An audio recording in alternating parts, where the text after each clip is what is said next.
Mais avant de développer ces titres, cette découverte majeure pour les personnes atteintes de diabète de type 1, une maladie auto-immune qui touche 30 millions de personnes dans le monde.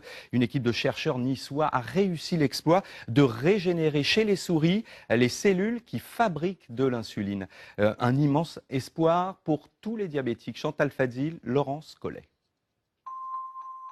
Ces souris sont transgéniques et elles sont artificiellement atteintes d'un diabète de type 1. C'est en modifiant un de leurs gènes que les chercheurs ont réussi à les guérir en forçant certaines cellules de leur pancréas à produire de l'insuline. Ce que l'on a pu démontrer donc dans nos souris génétiquement modifiées, c'est qu'en fait ces canaux pancréatiques peuvent régénérer les cellules qui fabriquent de l'insuline. Et donc par là même lutter contre le diabète que nous avons induit chimiquement et donc augmenter l'espérance de vie de ces souris. Et la beauté du système, si j'ose dire, c'est que ces cellules que l'on a forcées vont être régénérées.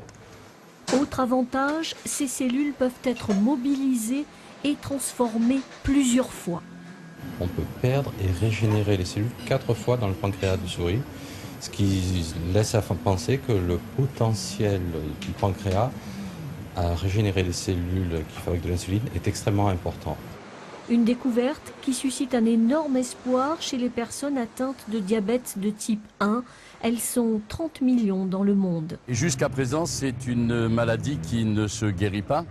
Et donc si des chercheurs parlent d'une régénérescence des îlots, pour nous c'est beaucoup d'espoir et on espère que ces travaux vont avancer rapidement. Reste à adapter ce processus à l'homme.